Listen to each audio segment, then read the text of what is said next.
The 2017 update to this supernaked street bike is far and away the craziest machine in the BMW stable. And with active suspension, cruise control, cornering abs and a ton of other gadgetry, it's also got a claim on being the smartest naked bike in its category. Lowe's blamed dons the leathers and rides the awesome s1000r. It's been 4 years since BMW launched the barnstorming s1000r supernaked sports bike.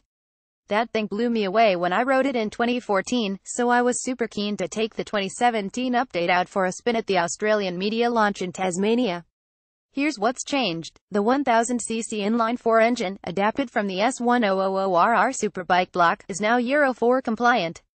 In the process it's gained a thoroughly unnecessary extra 5 horsepower, taking the total peak to 165 horsepower 123 kilowatts.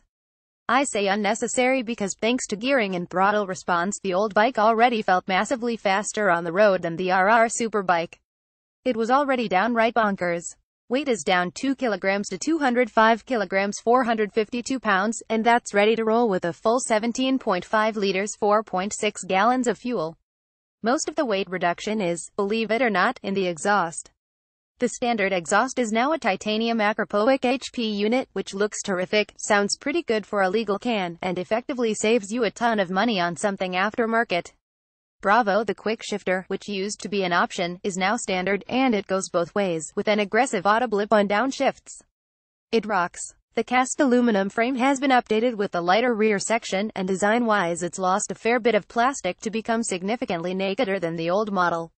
Now, I still don't think this is a good-looking motorcycle, because the headlight unit is still too bulbous and ugly for my tastes. But I'm on board with everything astern of that. It certainly looks a ton better than the old model, and I could live with the red and weird gray color options. I think we're all best off pretending the white one doesn't exist. It looks like something from the Honda Learner bike range, and BMW has priced it higher than the others, presumably to scare off any poor blind fool who thinks it might be a good idea. The s1000r now comes in 2 models in Australia, the Standard R and the Sport.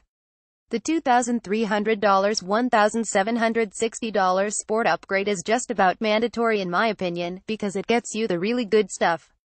BMW's DDC active electronic suspension system, for starters, as well as a lean angle-sensitive upgrade to the AB system, plus launch control and a pit lane speed limiter.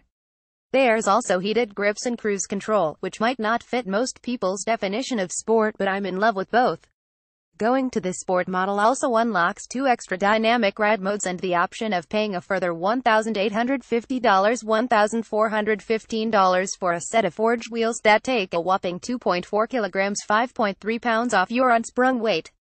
They'd set you back about $6,000 $4,600 if you bought them aftermarket, and if I had the cash I'd find them very difficult to turn down. All in all, it's not an earth-shakingly huge update, but it's a significant one and a step forward from what was already an absolute monster of a thing to ride. And speaking of riding, let's get our heads out of the spec sheet and see how this thing goes in the real world. Mind you, it's hardly fair to call Tasmania the real world. It's a slice of motorcycling paradise tucked away off the south coast of the Australian mainland and battered with awful Antarctic weather for 2/3 of the year. But in the dry window it offers flat-out unbelievable riding roads that wind through mountains, valleys, rainforests and desert ridges, as well as a famously throttle-friendly approach to speed enforcement.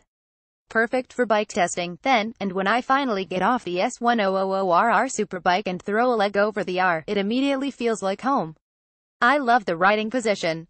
For my frame just under 6 feet, lots of X's in front of the L, it's a great blend of comfort and aggression that lets you cruise around in a stress-free fashion, or get the old angry elbows out and switch into attack mode. The seat is firm and sporty without being uncomfortable, and it's an easy bike to climb around on if you like getting right off the side in the twisties. Taking off up a patchy bit of road, I'm immediately struck, just as I was last time, by just how wild the engine feels. It's a genuine shock the way this road bike feels so much less measured and civil than its superbike cousin. It's a face-kicking brute of a thing.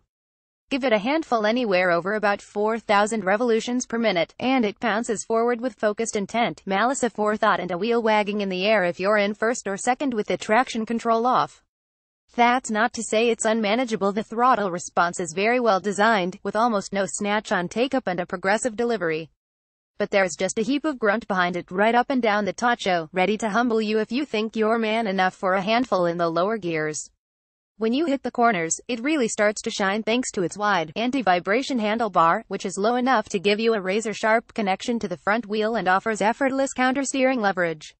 Where the front wheel can feel a mile away on the s1000r, the R gives you a direct telepathic line to the tire. That's a recipe for serious cornering brilliance, and even the standard s1000r is an absolute weapon on a twisty road. I've had a quiet suspicion for years that BMW might be sneakily playing with the suspension settings on test bikes they give me, because just about every one I get feels terrific right out of the box, and that rarely happens with other brands. And yet here we are with 8 riders of all shapes and sizes, and these bikes still feel amazing. Move to the sport model with active suspension and lightweight wheels, and things get even better. It's not a glaringly obvious change, thanks to the strong performance of the standard setup. In fact, until I really paid attention, I just thought the roads happened to be smoother and the corners not as tight when I got on the sport model.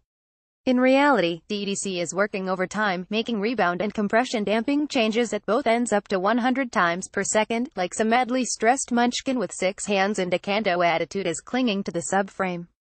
If you had a bump with your front wheel, the shock's ready for it by the time your back wheel hits it. It controls brake dive and throttle squat, and nips things up a bit firmer when it senses you're in a smooth corner. If you chuck a wheelie, it'll soften the compression damping on the forks so that you touch down as smoothly as possible, reducing genital trauma and making you feel better at this sort of thing than might actually be the case. Suspension used to be a compromise, but with this DDC gear it's just not anymore, and the fact that you can flick it back into road mode and soften it off for your cruise-controlled freeway blast home at the end of the day is a touch of luxury you won't find on other supernaked bikes. In terms of complaints, I find the steering lock a bit narrow on U-turns.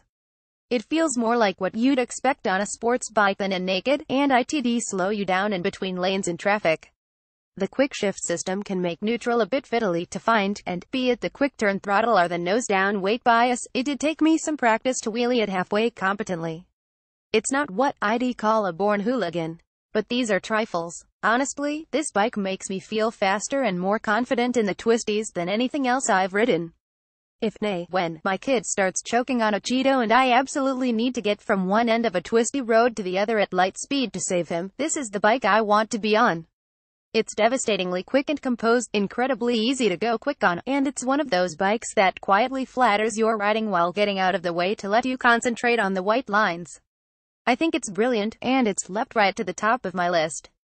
Mind you, I haven't ridden the Aprilia Tuono 1100 or the 2017 KTM Super Duke 1290R yet. Life is indeed tough. The 2017 BMW S1000R retails from $19,390 in Australia, with the sport model costing $21,690 and the lightweight rims an extra $1,850 on top of that, which is still thousands of dollars cheaper than the 2016 KTM Super Duke R and very much in the Tuono's ballpark. Equipment levels differ in the US.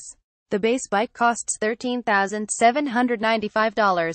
A sport package adds traction control, dynamic riding modes, cornering ABS Pro, cruise control and the up-down quick shifter for $950.